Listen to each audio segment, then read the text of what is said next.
Baban öksürüyor. Söyle kızım hadi. Hasta olmuş baban.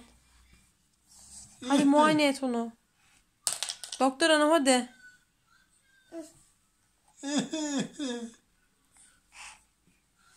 Ne yapayım? Ne yapayım kızım?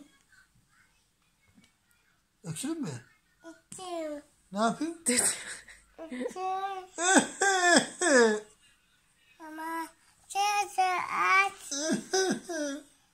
Açıyor baba. Baba aç.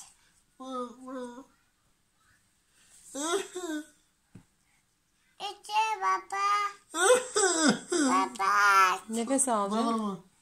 Çözü aç.